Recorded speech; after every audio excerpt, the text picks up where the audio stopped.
Bienvenidos a Tribuna de la Historia. Las tres preguntas que cualquier hombre de nuestro tiempo nos podemos hacer: ¿a dónde vamos? ¿Qué somos? ¿De dónde venimos? Pueden probablemente configurar muchos de nuestros conflictos, mucho de este íntimo conflicto que estamos viviendo, que está viviendo nuestra civilización, que está viviendo nuestro tiempo, que por lo tanto está viviendo nuestro mundo. ¿A dónde vamos los españoles? Pues vaya usted a saber. ¿Qué somos los españoles? Pues vaya usted también a saber. Pero ¿de dónde venimos? Esto probablemente aclararía muchas cuestiones y muchas dudas. Esta es la facies hispánica. Esta es la razón de este programa de hoy de Tribuna de la Historia, que va en realidad más atrás de lo que nunca habíamos llevado el programa, porque va a nuestros mismos orígenes. A ver dónde ha empezado todo esto que es España, todo esto que es la piel de toro, de dónde en definitiva venimos, procedemos y hemos nacido, cuál es nuestra cuna auténtica y definida por los historiadores, no en palabras más o menos demagógicas, sino con el rigor y con el peso de la historia que tantas veces no se ha tenido en cuenta para nada a la hora de definir nacionalidades, a la hora de definir regiones, a la hora de definir países.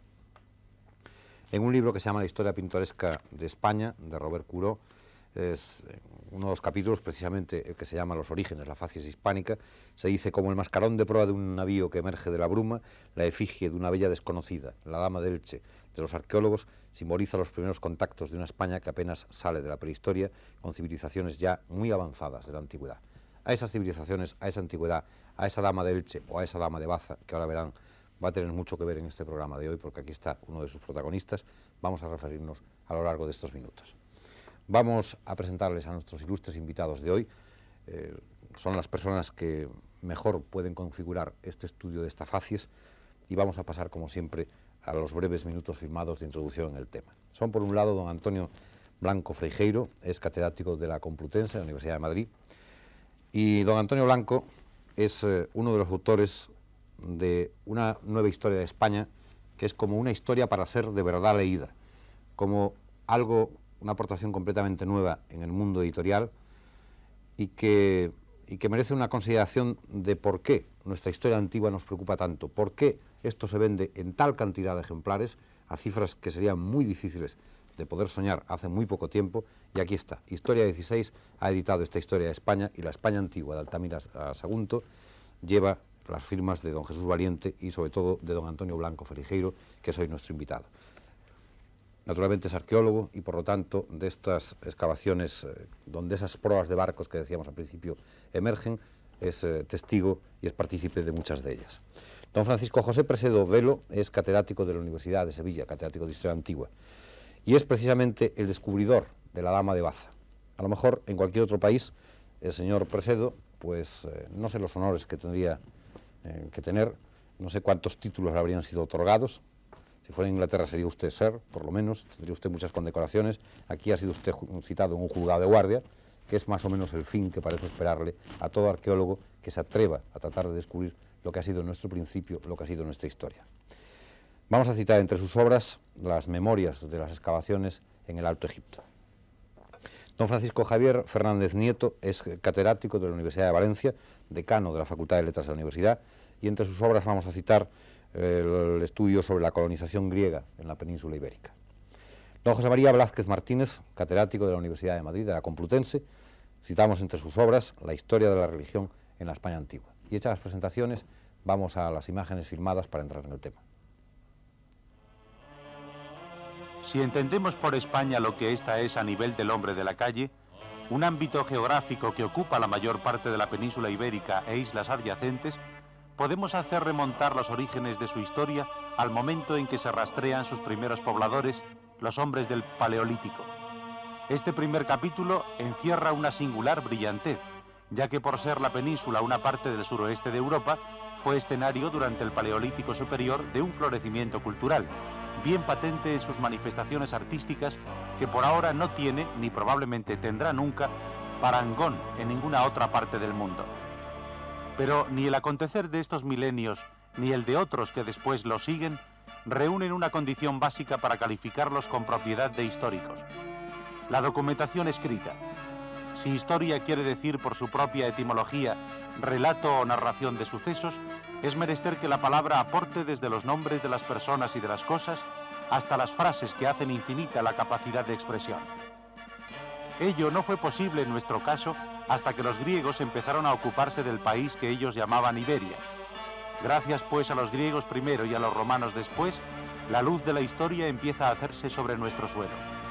Ya entonces había aquí escrituras, que hoy estamos en condiciones de leer, una escritura alfabética de origen griego jónico y una escritura cuasi silábica de índole algo más primitiva.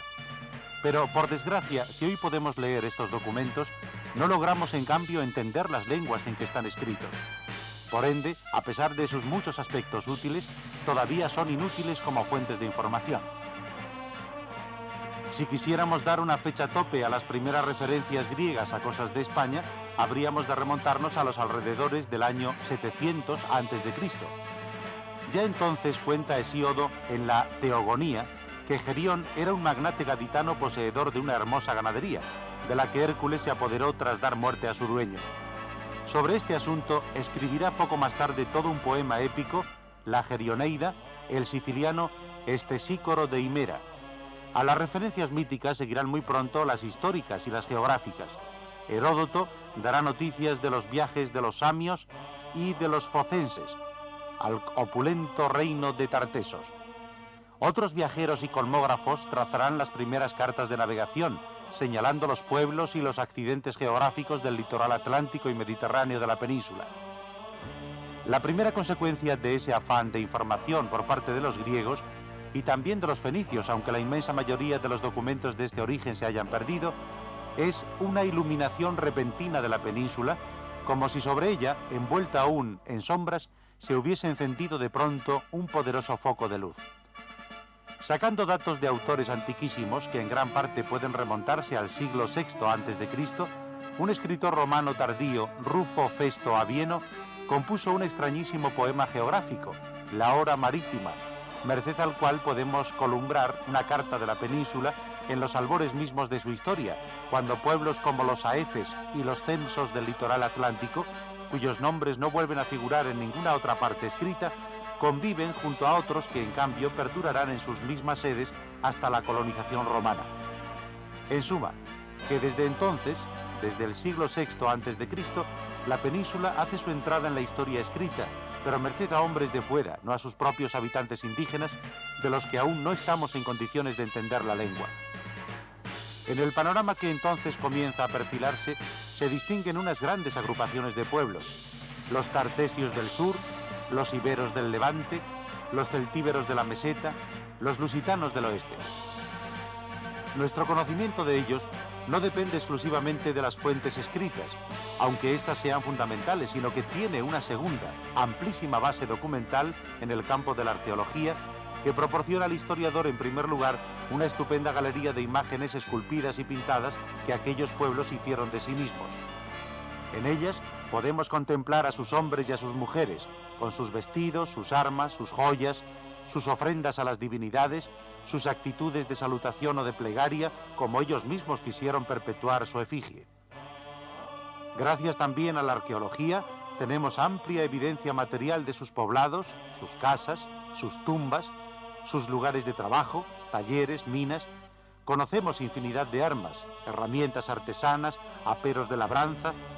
Nos es dado incluso visitar los lugares en que estos primeros pobladores de España rendían culto y veneración a sus dioses y depositaban sus ofrendas a los mismos.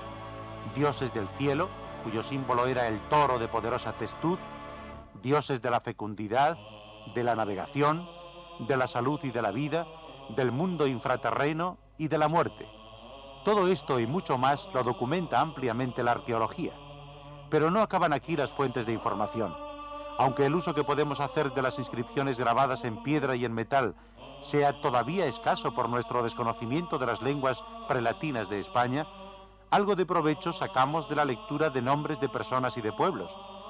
En este terreno son muy fructíferas las inscripciones de las monedas de plata y bronce acuñadas por los pueblos y ciudades hispanas que aún bajo la dominación romana conservaban cierto grado de autonomía. En ellas podemos leer los nombres de los pueblos y a veces también los de los magistrados responsables de la ley y de la economía de los mismos. Además de eso, los pesos, los módulos, los símbolos y tipos figurados de las monedas mismas constituyen valiosos elementos para el estudio de la economía, de la producción, del comercio y de lo que como propaganda, ideología o simbología cada pueblo consideraba más apropiado para representar ante los demás sus intereses y sus creencias. En suma, merced a las fuentes literarias, a la arqueología, epigrafía, numismática y otras ciencias auxiliares de la historia, disponemos hoy de una información copiosísima y siempre susceptible de incrementarse acerca de los primitivos pueblos de España. Comenzamos el coloquio. Profesor Blanco, si nos remitimos a la noche de los tiempos, cuando ya el hombre es un ser inteligente, cuando ya la evolución se ha cumplido, cuando ya es parecido a lo que podemos ser hoy o igual a lo que somos hoy, ¿qué había en esta piel de toro? Bueno, por lo pronto había mucha menos gente que ahora. ¿Cómo cuántos? Y pues yo no lo sabría decir, pero es posible que a comienzos del Neolítico la población de España estuviera muy por debajo del 1.000.000 de habitantes. Y por supuesto en muy pequeños núcleos, más próximos a la costa y a los ríos, sobre todo a los ríos relativamente litorales que a la altiplanicie del interior. Aquí había sido esto un paraíso en el Paleolítico, pero evidentemente llegó un cierto instante en que por razones climáticas y por razones de distribución de la fauna, las gentes se fueron a donde tenían asegurado más el sustento, que era en la proximidad de las costas. O sea, cuando el hombre fundamentalmente se convierte en un gran explotador de las riquezas del mar, sobre todo de los mariscos, es cuando puede tener asegurada su subsistencia mucho mejor que en tierras confinadas del interior. Usted, profesor Presedo, es el descubridor de la Dama de Baza. ¿Qué representó la Dama de Baza? Para usted, en lo personal, incluso quisiéramos que nos contara brevemente un poco la historia de ese descubrimiento y qué representa para nuestra historia la Dama de Baza. En la historia de los descubrimientos hay dos procedimientos, mejor dicho, dos sucesos. Hay descubrimientos que son frutos de la casualidad, es decir, por razones obvias de exploraciones, aparecen cosas que a veces son de la máxima actualidad e importancia. Hay otros descubrimientos que son producto de una labor sistemática. El caso de la Dama de Baza es de estos últimos. Después de varias campañas de excavaciones, en una necrópolis muy rica, pero muy pequeña, en la última campaña apareció la Dama de Baza. Es decir, en una serie de excavaciones de tumbas, en la tumba 155, o sea, llevábamos 154 con hallazgos más o menos interesantes, en este que digo, apareció esta estatua. Desde el punto de vista personal, es interesante en tanto en cuanto que el arqueólogo, por muy científico que sea, por mucho que pretenda resolver problemas teóricos de la historia universal, siempre se haya congratulado personalmente en tanto que descubre una cosa de cierta importancia extraarqueológica, es decir, estética, etc. Pero en el caso de la Dama de Baza, la importancia no solo es de este último tipo que he dicho, sino que además resolvía un problema que estaba en litigio hacía muchos años, es decir, la cronología del arte ibérico. Había dos tendencias, ambas científicamente fundadas, pero contrapuestas, una que hacía remontar la arqueología ibérica muy alta, el gran arte ibérico muy alto, y otra muy baja. Creo que la Dama de Baza vino a resolver con una pequeña luz, pero una luz, la polémica en favor de una fecha temprana, es decir, del siglo IV. Sin todo lo demás, hay muchas cosas más que decir, pero creo que esta es la aportación fundamental de la dama.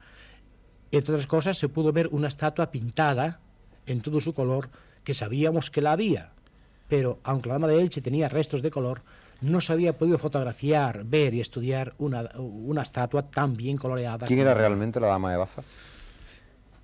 No lo sé. ¿Pero quién supone que sería? En primer lugar, no es una dama, es una estatua ¿de mujer? Funeraria, de mujer, por supuesto, y creo que no se puede pensar en un retrato personal, sino es una diosa que es discutible quién pueda ser. Creo que se puede orientar el problema solamente en que es una diosa de la fecundidad, una diosa de los muertos, de la vida y de la muerte, que se puede identificar en principio con la Deméter griega, más o menos, o con la Tani, como dice Blázquez, de la mitología o religión púnica. pero en fin, siempre será una diosa, no será nunca un retrato de mujer. ¿En qué creía ese millón de personas, de habitantes de este trozo de tierra al sur de lo que hoy es Europa? ¿Cuáles eran las creencias de esta gente? Bueno, tiene que especificarme las creencias de qué tipo. Religioso, por ejemplo. Le pregunto al religioso porque entiendo que debiera de ser algo muy fundamental en sus vidas, probablemente. ¿O no? Bueno, quizá el más adecuado para responder a esta pregunta es el profesor Blázquez y no Profesor yo, Blázquez. ¿no?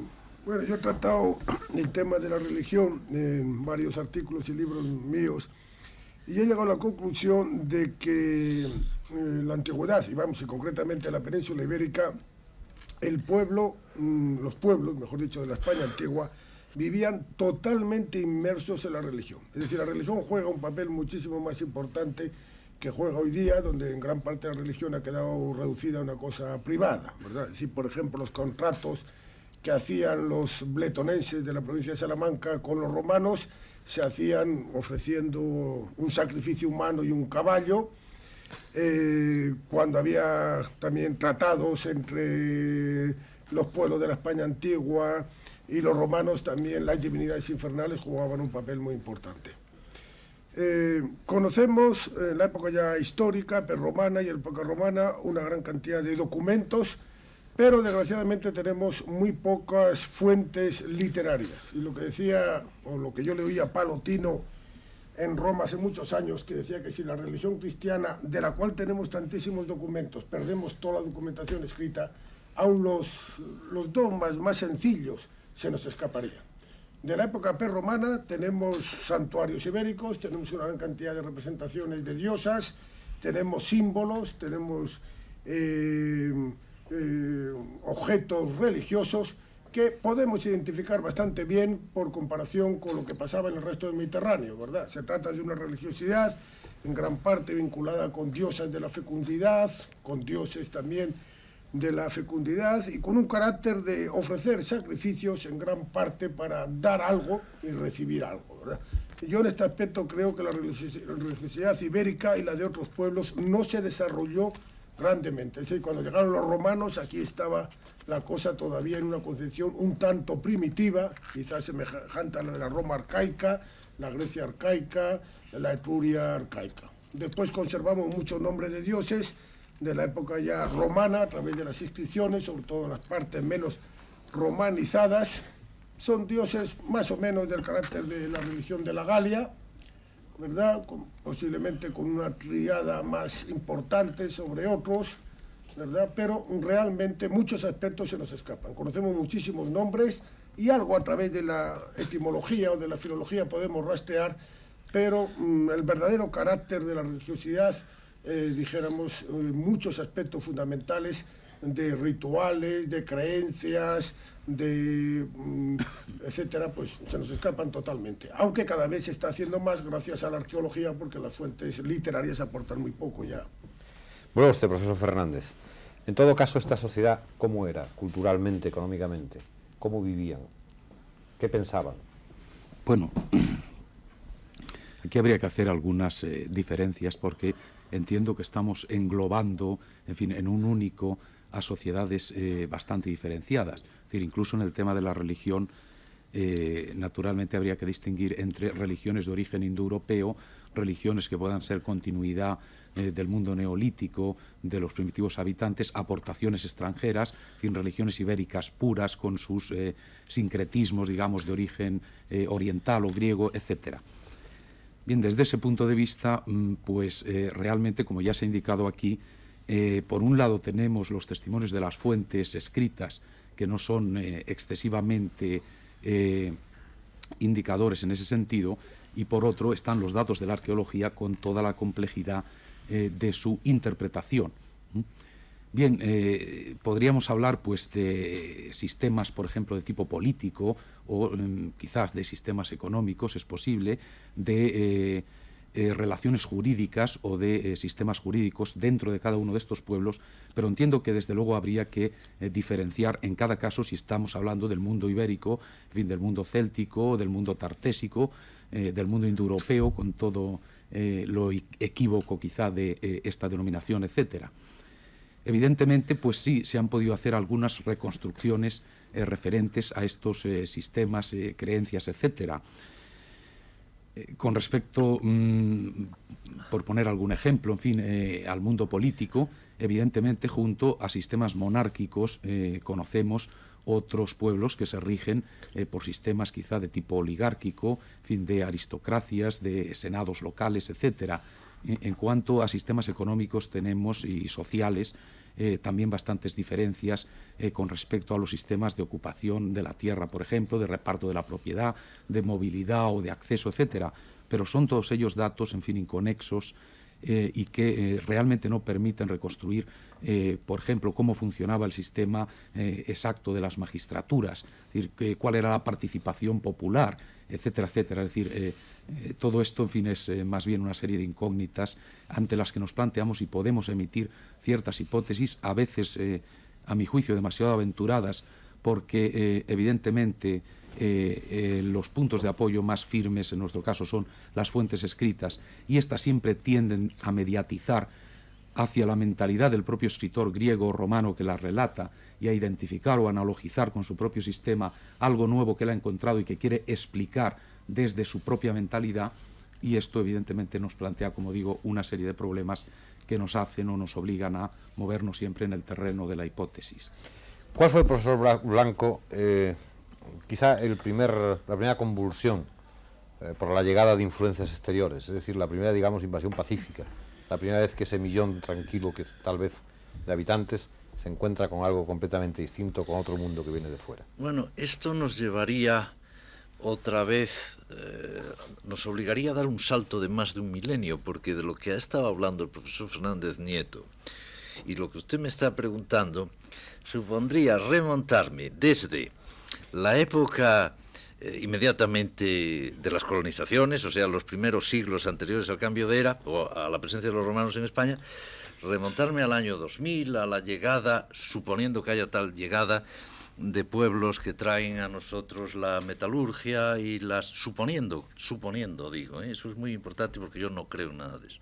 O sea, yo creo con otros, no soy el único en esta creencia, aunque sé que hay muchos que no la comparten, yo no creo que el fenómeno megalítico en principio sea una aportación del Oriente Mediterráneo, no creo tampoco que para la invención de la metalurgia haya que suponer realmente la venida de conocedores de nuevas tecnologías, sino que creo, esperanzado, ilusionado, romántico, si usted quiere, que en la fachada atlántica donde se había refugiado, digamos, la gran masa de la población europea del Paleolítico Superior, allí mismo, en aquella población, surgieron nuevas ideas que dieron lugar a la arquitectura pétrea más antigua del mundo, comprendido Egipto y el Cercano Oriente.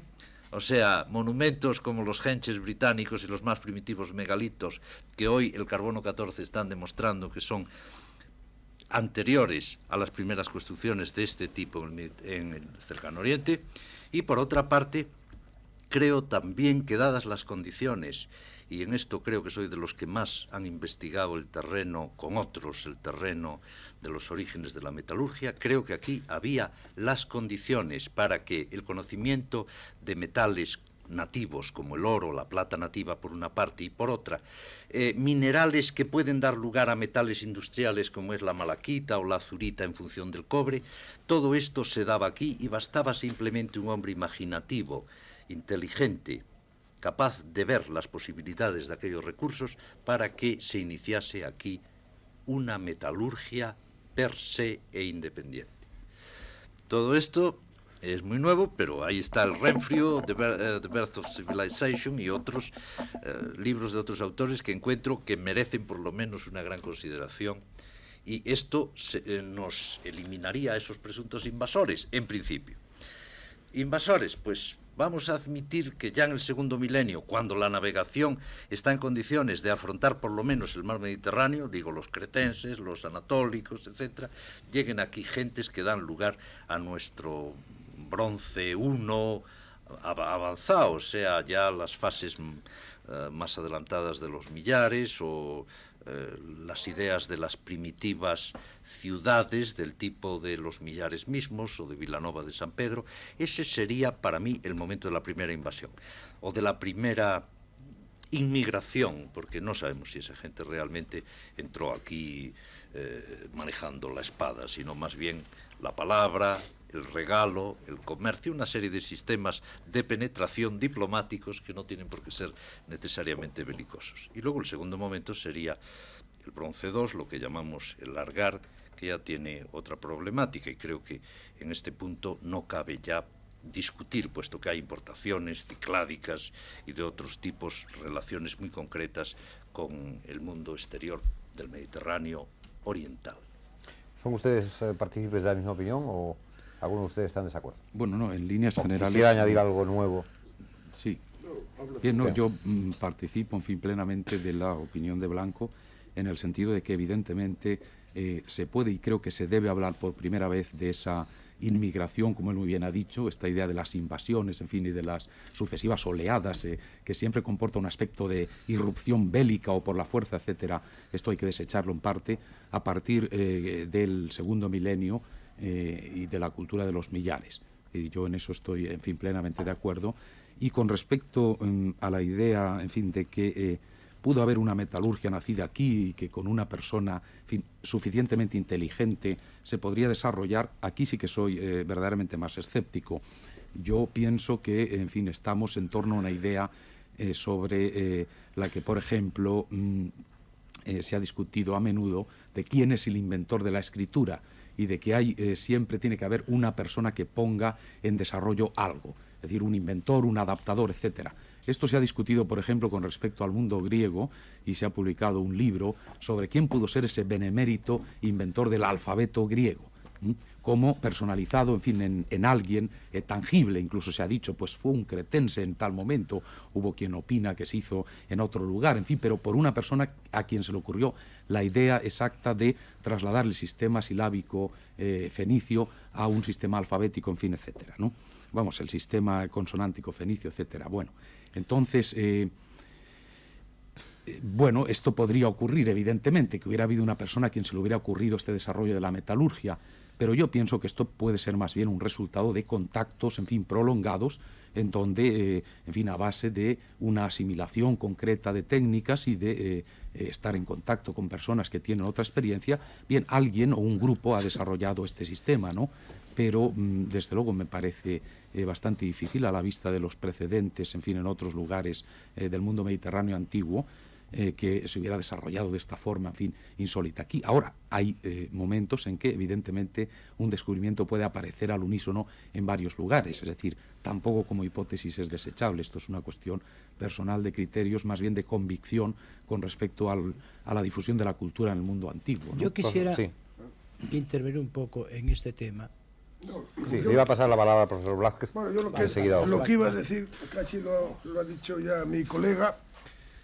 Yo estoy de acuerdo con mi maestro, don Antonio Blanco Frijeiro, de que aquí en el tercer milenio, ya a mediados del tercer milenio, vienen unos prospectores de metales del Oriente.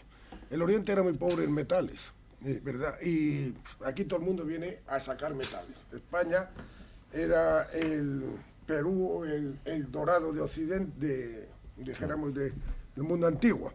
Y creo que hay unos prospectores de metales, y creo que esta teoría la admite todo el mundo, que darían pie pues a lo que llamamos la cultura de los millares, la cultura de Almería, la cultura del Largar, y a última hora por los fenicios que aquí vinieron como a todo el mundo a buscar metales. Yo lo que no veo tan claro en el estado actual de nuestra ciencia, esta tesis ya se lo he oído muchas veces a don Antonio Blanco, es posible que la metalurgia también empezara en España. Pero yo me huelo que en el estado actual de nuestra ciencia no tenemos todavía suficientes argumentos, aunque es posible que a lo mejor se pueda demostrar, a lo mejor dentro de un año. Yo ya sé que él con un equipo internacional está prospeccionando y está logrando cosas auténticamente revolucionarias en la ría de Huelva, en el norte de Huelva. Pero mientras no, yo opino, vamos, mientras no haya otros argumentos un poco más tangibles, hay que creer que que estos señores que vienen aquí de los millares, que vienen a buscar la plata fundamentalmente, o el cobre, después el estaño, la plata, etcétera, estos señores nos traen unas técnicas que aquí después se desarrollan, etcétera. Eso es lo que yo me imagino, aunque no descarto la teoría de don Antonio Blanco, es decir, que creo que se puede llegar quizás con nuevos argumentos a Profesor Presedo. Yo, en esto de las cosas que surgen en varios sitios al mismo tiempo y distintamente, es una cuestión de fe científica. Es decir, o se es poligenista o se es monogenista, o se es oligogenista, es decir, las cosas pasan pocas veces independientemente al mismo tiempo. Yo siempre he tratado de buscar en España, y no lo he encontrado hasta ahora, un calcolítico antiguo. Es decir, una época neolítica evolucionada en que hay ya metales. Esto lo hay en el Oriente Próximo clarísimamente. Desde Mesopotamia hasta Egipto hay ese calcolítico en torno ya al 3000 antes de Cristo y quizá antes. Estamos ya a fines del cuarto milenio. Y si admitimos que hay prospectores de metal orientales, es que hay minería en Oriente que vienen a buscarla a Occidente. Por tanto, o rechazamos la presencia de prospectores orientales y defendemos un monogenismo español, o una invención de los metales originaria de España, o si no, es imposible casar estas dos hipótesis. Bien, pasemos a un tema que me parece que está de palpitante y absoluta actualidad, como son nuestros propios orígenes, según nuestras propias regiones, según las nacionalidades que ahora se dice componen este país que es España. En ese sentido, yo quisiera, si ustedes me lo permiten, que fueran analizando región por región, nacionalidad por nacionalidad, de dónde procede cada uno, de dónde venimos cada cual. Vamos, profesor Blanco Freijeiro, pues por los andaluces, por ejemplo. Bueno, yo debo declarar, y creo que lo saben mucho, que yo no soy andaluz de nacimiento.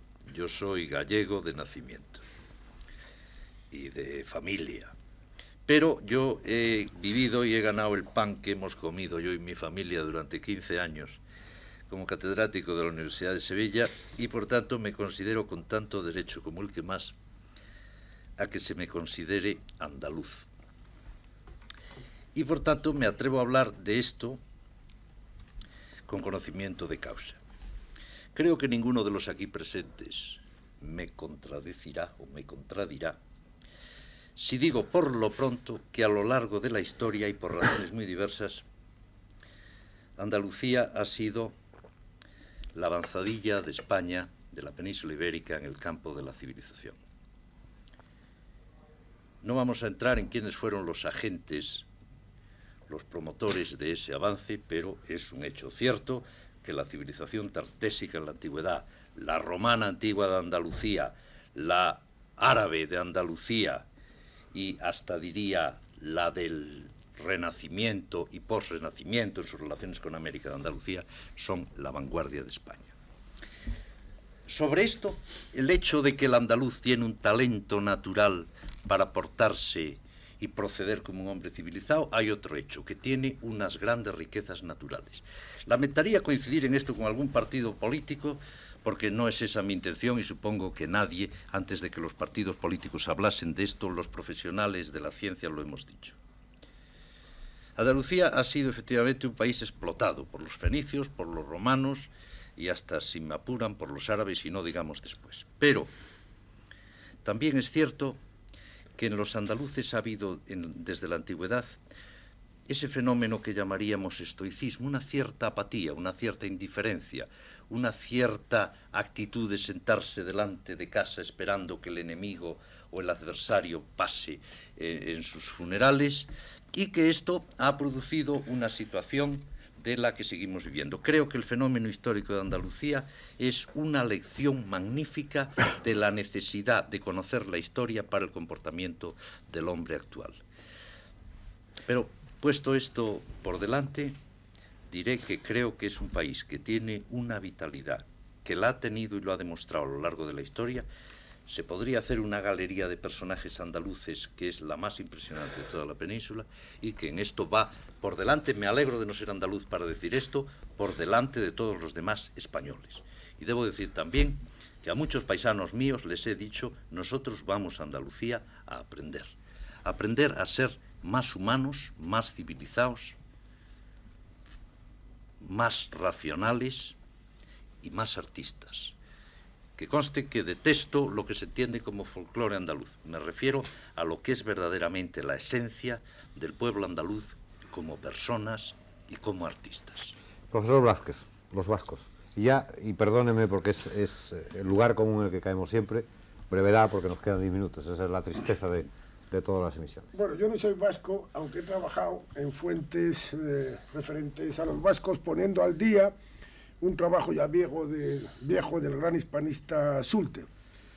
Los vascos en la época ya histórica, yo no me remonto ya a la prehistoria, puesto que yo no soy prehistoriador, a mí se me presentan como uno de los pueblos de mayor personalidad de la península ibérica. Yo no creo que se pueda hablar de nacionalidad, porque todos estos conceptos aplicados al mundo antiguo son llanamente un camelo. En el mundo antiguo en España no hubo nacionalidad ninguna de los pueblos, salvo quizás de los gallegos, que es en el único sitio donde las fuentes hablan de natio o de nationes, ¿verdad? Ahora, los vascos se presentan, en opinión mía, como uno de los pueblos, o el pueblo de mayor personalidad de todos los que había en la península ibérica, como lo demuestra, primero, por su fabulosa capacidad de asimilación de una serie de datos aportados por Roma. Si se lee, por ejemplo, el libro de Caro Baroja sobre los mitos o sobre mitos de la España antigua, vemos que gran parte de los mitos vascos son romanos, asimilados perfectamente. Es el único pueblo prácticamente que mantiene la lengua, de verdad. Esto lo mantiene, aunque los vascos fueron extraordinariamente amigos de los romanos hasta última hora. Vasconia dio una cantidad de tropas a los romanos auténticamente pavorosas. Toda Inglaterra se defendía con tropas vasconas, ¿verdad? De tal manera que la moneda de Galba, en moneda de Galba se la llama la fiel Vasconia, ¿verdad? Los vascos empiezan, por así decir, tienen una capacidad fabulosa de asimilación, no pierden su personalidad nunca, y al final del Imperio Romano, ya en el siglo IV, final del IV, en la época visigoda, empiezan a un fenómeno de gran expansión, ¿verdad?, que motiva, ¿verdad?, que, por ejemplo, los visigodos, casi todos los reyes visigodos, o gran parte de los reyes visigodos, luchen contra ellos. Los catalanes. Bien, aquí se me va a permitir que incluya, digamos, al mundo ibérico en general. En catalanes, en fin, valencianos, incluso parte de Aragón y parte de la zona al sur de Valencia, se pueden incluir perfectamente dentro del sustrato ibérico. Por consiguiente, formaban un grupo, en fin, homogéneo, posiblemente desde el punto de vista lingüístico y cultural, aunque diferenciado desde el punto de vista, diríamos, patrio o nacional, puesto que había diferentes grupos independientes entre sí. Toda esta zona figura también como Andalucía entre las más romanizadas y las primeras que recibieron posiblemente influjos externos a la península, que no sabemos hasta qué grado asimilaron, pero que yo pienso que fue en grado bastante alto, por lo menos con respecto a algunos elementos importantes, como puede ser su arte, en fin, la moneda, quizá parte del derecho, etcétera, etcétera. Bien, por consiguiente, pues pertenecen, como digo, a un grupo común, el grupo ibérico, en donde, curiosamente, como ya ha señalado Blázquez, las fuentes romanas aquí no hablan para nada nunca de natio, es decir, de nación, sino simplemente, si no recuerdo mal, en los casos en que se cita alguna persona original de estos lugares, se refieren al domus, es decir, a su domicilio, al grupo del que constituyen o forman parte y nada más. ¿Se pueden incluir las Baleares también? Bueno, las Baleares es un caso aparte, es decir, es un caso aparte porque evidentemente la cultura común que con que pueden coincidir las Baleares con el mundo catalán, valenciano, etcétera, es medieval, evidentemente. Es decir, en el mundo antiguo constituyen una zona absolutamente aparte de todo este mundo, muy semítica por la influencia fenicia y después posteriormente cartaginesa muy temprana, y por consiguiente además tuvieron más oportunidades de relación con el mundo mediterráneo por una serie de avatares. El mundo baleárico fue utilizado por Cartago como tropas para enfrentamientos en Sicilia, en Italia, en fin, en la propia Grecia, etcétera. Y después, en fin, por parte de Roma, incluso formaron quizá un mundo en relación con la península, pero con una administración un tanto peculiar con respecto a su gobierno y a su administración económica, con unos funcionarios específicos. Señor Presedo, los gallegos, que siempre hemos dicho que éramos descendientes de los celtas. Los gallegos le somos muy complicados. Decía Mommsen, al empezar su estudio de Roma, que el estudio de todo el pueblo es un vasto proceso de incorporación. Y Galicia no podía ser menos a esta regla mommseniana. En Galicia, pensar en la individualidad del pueblo gallego es distinto de hablar de la historia de Galicia desde el Paleolítico. Evidentemente, hay Paleolítico en Galicia, hay un excelente Mesolítico, hay un Neolítico y hay un Bronce I. Entonces, puede decirse que no hay aún Galicia, es decir, aquello es igual o, si quieres, empobrecido de las culturas peninsulares. Pero el Bronce II en Galicia prácticamente es, si no inexistente, es muy escaso. Pero cuando España se vuelca hacia Europa, al final del Bronce II, es decir, cuando España se abre a las influencias atlánticas, Galicia adquiere una gran personalidad. Es el gran bronce gallego, llamamos Bronce III, o llamarle como se quiera, o sea, no eran muy distintas, a cuyo final se produce el fenómeno, digamos, de la celtización, utilizando esta palabra con muchísimas connotaciones distintas y precisas, pero es un hecho evidente.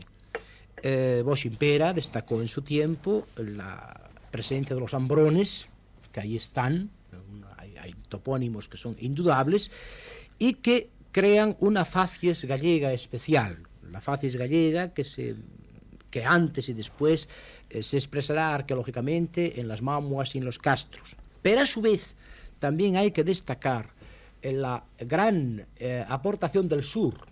En esto es innegable que la ruta de la Plata, mucho más vieja de lo que parece desde el sur, influye artística y técnicamente en Galicia en la época de los castros. Esto ha sido estudiado por el profesor Blanco desde la magistral.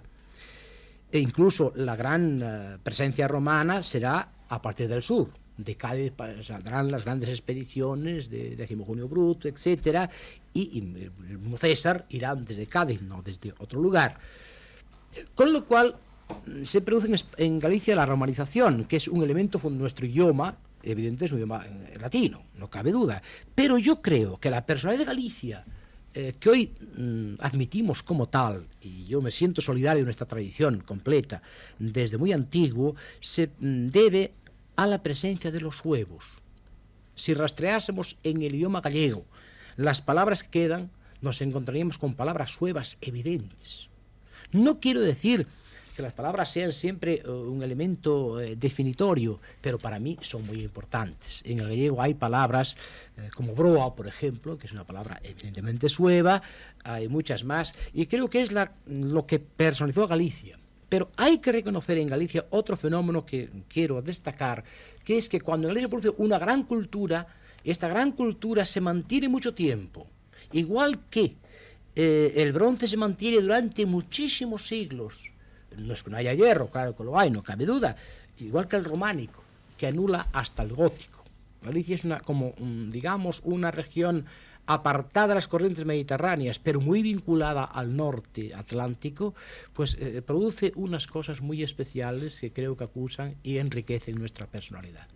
Por favor, con la mayor brevedad, y lamento decirlo así, nos queda un grupo que son los cántabros. De los cántabros se puede decir algo parecido a lo de los vascones, perdieron su lengua, por lo tanto, en cierta manera, están mucho más romanizados que los vascones, fueron extraordinariamente amantes de su libertad, por lo menos contra cántabros y vascones luchan los visigodos.